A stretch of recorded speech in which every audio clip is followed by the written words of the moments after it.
जिस तरीके से कंटिन्यू पॉपुलेशन बढ़ रहा है, कंटिन्यू इमिग्रेशन हो रही है नौगांव, कामरूप और ग्वालपारा में, अगर कंटिन्यू इस तरीके से होते रहा तो यहाँ का असम का जो इंडिजिनियस पॉपुलेशन है उन लोगों का अगर सिर्फ घर जैसा महसूस करना हुआ असम के अंदर ही, तो उन लोगों का जो स्टेट बचेगा सिर्फ और सिर्फ शिव सागर बचने वाला है। क्योंकि अगर क्रिश्चियनिटी को अगर फैलाना है असम में तो यहाँ का लोकल लैंग्वेज का सपोर्ट होना बहुत ज्यादा जरूरी है।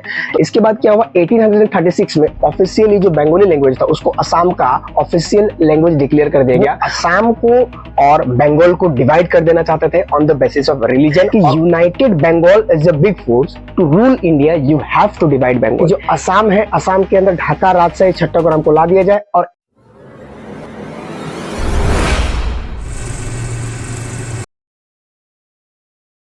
जब पंडित जवाहरलाल नेहरू विजिट करते हैं गुवाहाटी यूनिवर्सिटी तो वहां पर भी काफी ज्यादा जोर शोर से हल्ला किया जाता है कि हम लोग को Assamese language as a medium of instruction चाहिए होगा। फाइनली 1959 में असम साहित्य सभा के साथ मिलकर असम के कुछ बड़े बड़े लीडर्स बोलते हैं कि 1960 वो डेट है जिस दिन असमीज लैंग्वेज को एज एन ऑफिशियली असम का लैंग्वेज डिक्लेयर किया जाएगा और मीडियम ऑफ इंस्ट्रक्शन भी डिक्लेयर किया जाएगा।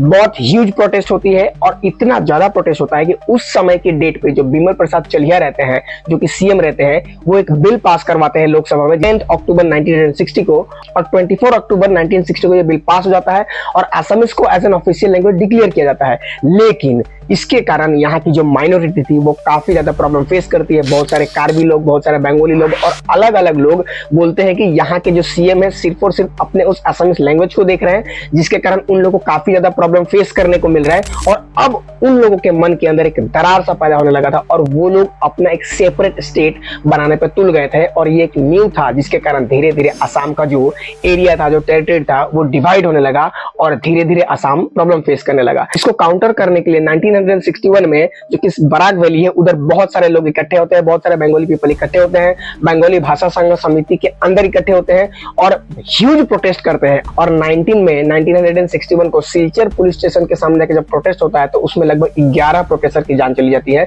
उसको आज की डेट में भी भाषा शहीद दिवस के हिसाब से बराक वैली में मनाया जाता है। और बहुत ज्यादा प्रोटेस्ट होने के बाद कोई सॉल्यूशन नहीं निकलता है। वहां का लोग कहते हैं कि बंगाली को ही as a medium of instruction रखा जाए। तो फाइनली ये मुद्दा चला जाता है सेंट्रल में और लाल बहादुर शास्त्री जी इस डेंस मैटर को समझते हुए ये बोलते हैं कि कुछ टाइम लेते हैं और फाइनली 1966 में वो एक शास्त्रीय फॉर्मूला निकालते हैं जहां पे वो बोलते हैं कि असमीज जो है वो असम का ऑफिशियल लैंग्वेज तो रहेगा, लेकिन जिस तरीके का बराक वैली है जहां पे बंगाली पॉपुलेशन ज्यादा है वहां पे जो बंगाली है वो भी एज एन ऑफिशियल लैंग्वेज रहेगा। इस तरीके से दोनों लोगों के अंदर कहीं ना कहीं सेटिस्फेक्शन होता है और दोनों लोग एक तरीके से आगे बढ़ रहे होते हैं। लेकिन अब वो समय आ जाता है 1970 का, जिस समय बांग्लादेश लिबरेशन वार जूझ रहा था। 1971 में बांग्लादेश आजाद हुआ था तो उसमें इंडिया ने काफी हेल्प किया था, जिसमें इंडिया ने मुक्ति बाहिनी सेना बना के बांग्लादेश को आजाद करवाया था। और इसके आजाद होने के बाद और प्रॉब्लम क्रिएट हुआ कि जो बॉर्डर था, असम का बॉर्डर मेनली वो सील नहीं किया गया था। इसके कारण और ज्यादा रेफ्यूजीज बाहर से आने लगे और असम बढ़ने लगा। और 1972 वो डेट था जिस दिन एक ही साथ 3 स्टेट डिवाइड हो जाते हैं, मणिपुर, मेघालय और त्रिपुरा। और असम का जो बॉर्डर था और धीरे धीरे कम होता चला जाता है। वैसे ही मिजोरम डिवाइड हो जाता है, वैसे अरुणाचल डिवाइड हो जाता है।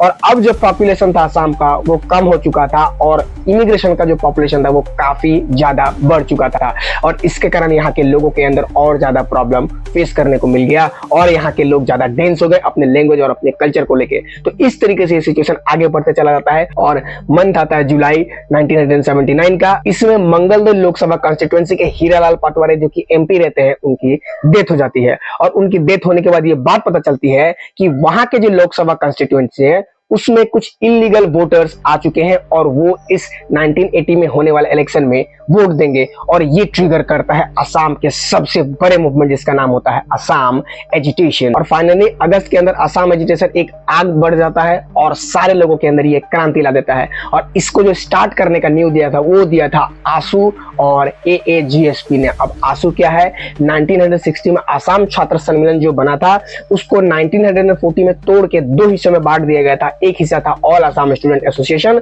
और दूसरा हिस्सा था ऑल असम स्टूडेंट कांग्रेस। इन लोगों को एक बात समझ में आ गया था कि सिर्फ और सिर्फ लैंग्वेज को लेकर चिल्लाने से कोई फायदा होने वाला नहीं है, तो इन लोगों को कहीं ना कहीं पॉलिटिकली भी ग्रो करना पड़ेगा। ये जो कांग्रेस बना था इसमें से लोग पॉलिटिकली भी ग्रो कर रहे होते हैं। लेकिन 2 डिकेड बाद ये फिर से कंबाइन होकर ऑल असम स्टूडेंट एसोसिएशन बन जाता है और फाइनली 1967 के अंदर ये ऑल असम स्टूडेंट यूनियन नाम से जाना जाता है। इसीलिए आप देखेंगे तो जो उस समय डिवाइड हुआ था पॉलिटिकली, इसके बाद आसू से काफी ज्यादा पॉलिटिकल लीडर भी निकले, जैसे अखिल गोगोई आप कहिए, हेमंत बिश्व शर्मा आप कहिए, सर्बानंद सोनोवाल कहिए। इसीलिए आज भी आसू को एज अ पॉलिटिकल ऑर्गेनाइजेशन कुछ लोग देखते हैं। Assam Health Minister Himanta Biswa Sharma today took a dig at the All Assam Students Union, terming it as a political party. और 1979 में जो ये असम एजुटेशन स्टार्ट होता है, इसका फेस दिया जाता है प्रफुल्ल कुमार महतो, जो उस समय की डेट में आसू के प्रेसिडेंट रहते हैं, और भृगु कुमार फुकन, जो उस समय की डेट में आसू के सेक्रेटरी रहते हैं, और विराट शर्मा, जो ऑल असम गण संग्राम परिषद के प्रेसिडेंट होते हैं, और कुछ लोग होते हैं जो उनके साथ मिलकर इस एजुटेशन को आग देते हैं। टाइम आता है 1980 का। उस समय बुलाया जाता है सारे लीडर्स को सेंट्रल में, और उन लोगों से डिस्कशन किया जाता है। उस समय की डेट में प्राइम मिनिस्टर होती है इंदिरा गांधी। वो ये बोलती है कि हम लोग एक काम करते हैं, 1971 को डिक्लेयर करते हैं कट ऑफ डेट, और इसके बाद जो लोग भी आएंगे उन लोगों को हम लोग हटा देंगे। लेकिन जो प्रफुल्ल कुमार मानता रहते हैं वो नहीं मानते हैं। बहुत नेगोशिएशन होने के बाद 1967 पे आता है, तो उनसे पूछा जाता है कि आपको तो 1967 पे मान जाना चाहिए, बट वो बोलते हैं कि नहीं, अगर गवर्नमेंट 1971 से 67 पे आ सकती है तो वो 1951 पे भी आ सकती है। और यही प्रॉब्लम था जिसके कारण सॉल्यूशन नहीं निकला था। 1980 में ग्वालपारा के अंदर बहुत शूट आउट होता है और बहुत सारे लोग मारे जाते हैं। फिर 1981 के अंदर शूट आउट होता है गोलाघाट के अंदर, उसमें भी लोग मारे जाते हैं, और कंटिन्यू इस तरीके से प्रोटेस्ट चालू होता है। और जैसे जैसे लोग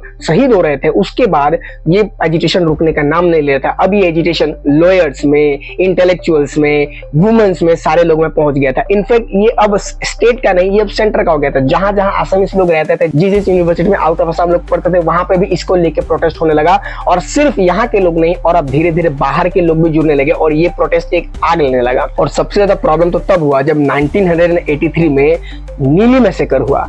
आज भी देखेंगे तो वो जगह मोरीगांव और नौगांव के बीच में है, जहां पे 7 घंटे के अंदर करीबन 3000 से ज्यादा लोगों को मौत के घाट उतार दिया गया।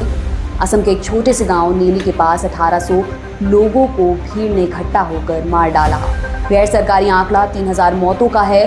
इस घटना को द्वितीय विश्व युद्ध के बाद हुई सबसे बड़ी नरसंहार की घटना माना जाता है। और ये होने के बाद असम में इमरजेंसी लग गया, लेकिन यहाँ के लोग मानने के लिए रेडी नहीं थे। इमरजेंसी लगने के बाद भी कंटिन्यू प्रोटेस्ट चालू था। इसके बाद फिर से बुलाया गया बातचीत करने के, लेकिन कोई सोल्यूशन नहीं निकला। और 1984 आते आते जो कि प्राइम मिनिस्टर थी इंदिरा गांधी जी का असैसिनेशन हो जाता है। Bin Singh and Satwant Singh fired over 30 bullets at her from point blank range. The assassination was purported to avenge the humiliation of Sikhs and desecration of the Golden Temple during Operation Blue Star in June of that year. तो कुछ time तक ये चीज ठीक रहता है, लेकिन फिर से ये इग्नाइट होता है और फिर से ये आग ले लेता है। और फाइनली टाइम आता है 1985 का, जिस समय उस समय के डेट पे राजीव गांधी उनका तख्ता संभाले होते हैं। वो इनको फोन करते हैं, वो इनको बुलाते हैं, और फाइनली 15 अगस्त रात के 2 बजे के बाद एक एकॉर्ड साइन होता है, जिसका बहुत सारे पॉइंट्स, एक्चुअली टोटल 15 क्लॉज है, बट मैं आप लोगों को कुछ पॉइंटर्स बताता हूँ। जिसमें सबसे पहला रहता है, जो लोग 1966 से पहले आए हुए हैं असम के अंदर, उन लोगों को डायरेक्ट सिटीजनशिप मिल जाएगा। लेकिन जो लोग 1966 से लेके 1971 के बीच में आए हुए हैं, उन लोगों को सबसे पहले आइडेंटिफाई करना है कि ये कौन लोग हैं, और उन लोगों को इलेक्टोरल रोल से डिलीट करना है, और इन लोगों को 10 साल तक यहाँ रहने देना है, और 10 साल के बाद फिर से इनको वोट देने का मौका मिलेगा। और जो लोग 1971 के बाद यहाँ पे आए हुए हैं, उन लोगों को कोई मौका नहीं मिलेगा। उन लोगों को डिटेक्ट करना है, उन लोगों को डिलीट करना है, और उन लोगों को डिपोर्ट करना है। तो ये जो मेन रूल था ये बनाया गया था। और क्लॉज 6 के अंदर कुछ स्पेशल राइट मांगे होते हैं, जहाँ पे यहाँ के लैंग्वेज को, यहाँ के कल्चर को, यहाँ के आइडेंटिटी को स्पेशल मान्यता दी जाए, और यहाँ के कल्चर लैंग्वेज के लिए कुछ किया जाए, कुछ सेंट्रल यूनिवर्सिटी बनाई जाए, और 80 to 100% रिजर्वेशन रखा जाए असम के इंडिजिनियस लोगों के लिए। इलेक्शंस में, गवर्नमेंट जॉब्स में 80 to 100% रिजर्वेशन रखा जाए, और इस तरीके से डिमांड सरकार के पास रखा गया था। और ये अकॉर्ड लास्ट में साइन हो जाता है, और इस तरीके से लोग आगे बढ़ते हैं। और ये अकॉर्ड इसलिए होता है कि उस समय के डेट में जो भृगु कुमार फुकन और प्रफुल्ल कुमार महतो थे, ये गुवाहाटी यूनिवर्सिटी में स्टूडेंट से पोस्ट ग्रेजुएट के, और ये पूरे ऑल ओवर वर्ल्ड में पहली बार हुआ था कि अचानक से एक स्टूडेंट सेंट्रल में जाके पीएम के साथ बैठ के एक डील करता है, और डील क्रैक करता है, और क्रैक करने के बाद एक नई पार्टी बनाता है और बन जाता है असम गण परिषद। बहुत सारे लोगों का ये कहना है। तो ओवरऑल सारा सिचुएशन था असम अकॉर्ड का। उम्मीद करता हूँ सारा चीज आप लोग को ये समझ में आया होगा।